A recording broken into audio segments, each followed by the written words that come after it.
सजग निगाहें चैनल में आपका स्वागत है।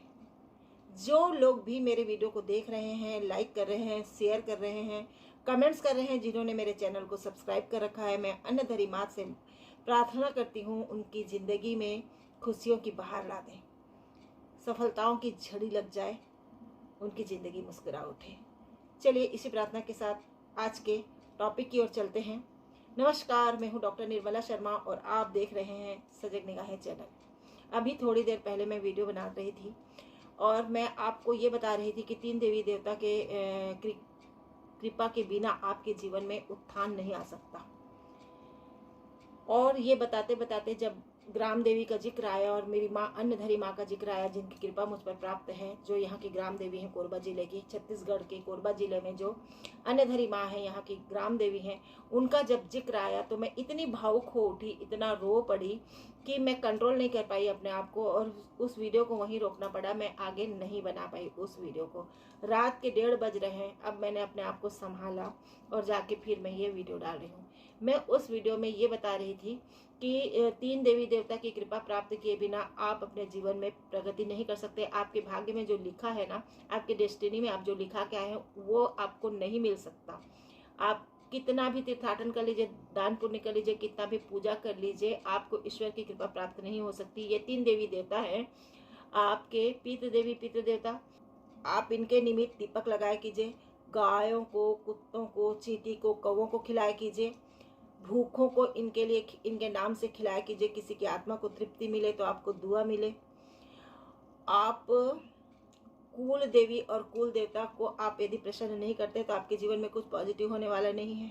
आपके जीवन में जो बाधाएं आती हैं उनसे आपकी रक्षा करते हैं कुल देवी, कुल देवता। डेस्टिनी में जो प्रोग्रेस लिखा है ना, उसके रास्ते खोलते हैं कुल देवी और कुल देवता जब उनकी कृपा प्राप्त होती है। तो कुल देवी और कुल देवता को आज 70% लोग नहीं जानते उन्हें कैसे मनाएं। तो आप अपने पूजा के स्थान पर कुल देवी को स्थापित करें। कैसे करेंगे? एक आईना लाएं, छोटा एक आईना, इतने साइज का एक आईना खरीद कर लाएं। उसे गंगा जल से उनके ऊपर गंगा जल का छिड़काव कर दें, मतलब घुमा दें गंगा जल उनके ऊपर से, आईना के ऊपर छींटे न पड़ाएं। और उसके बाद में पंचोपचार पूजा करें, धूप दीप भोग लगाएं, सिंदूर अक्षत अर्पित करें और कुल देवी कुल देवता को आमंत्रित करें। हम अज्ञानतावश आपके बारे में नहीं जानते, कृपया आप मेरे घर पधारिए और अपना स्थान ग्रहण कीजिए।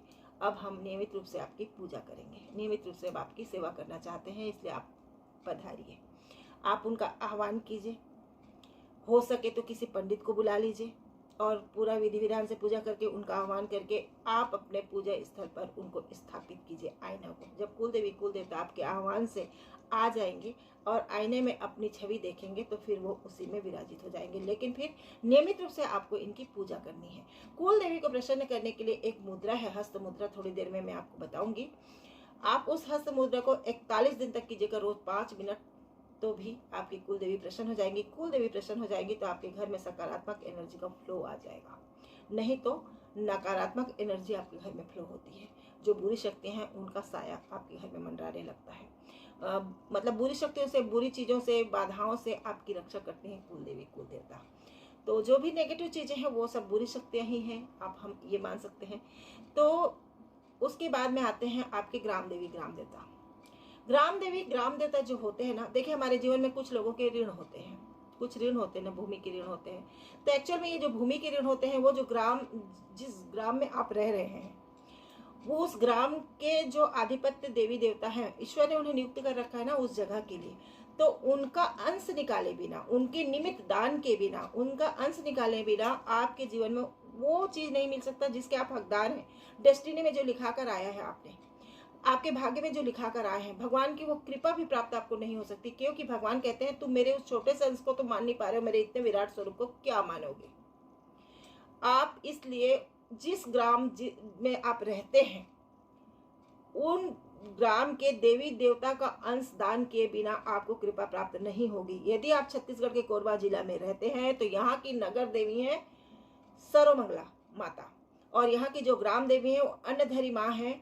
कोरबा बालको मार्ग में इनका मंदिर है, पत्थरी पारा में। मैं उनकी देख रेख संपूर्ण व्यवस्था मैं देखती हूँ उनकी, और उनकी अपार कृपा मुझ पर प्राप्त हुई है, उनकी अपार कृपा की मैं स्वयं साक्षी हूँ। आज तक कोई भी वहाँ पे कोई भी मन्नत किया, उनकी मन्नत जरूर पूरी हुई है। तो उन देवी के निमित्त, इन दो देवी के निमित्त यदि आप उनका अंश नहीं निकालते और कोरबा जिला में आप चाहते हैं रहकर वो पाए जो आपने डेस्टिनी में लिखा कर आया है, तो आपको नहीं मिलेगा।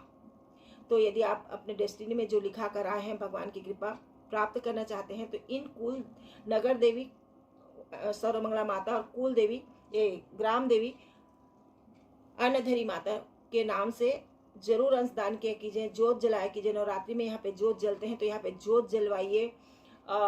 इनके निमित्त आप कुछ दान कर सकते हैं तो दान करिए। मंदिरों में बहुत सारी चीज़ों की आवश्यकता पड़ती है। अन्नधरी माता का मंदिर तो अभी छोटा सा ही है, इसमें बहुत सारी चीज़ों की आवश्यकता है। आप दान करना चाहें तो इसमें दान कर सकते हैं।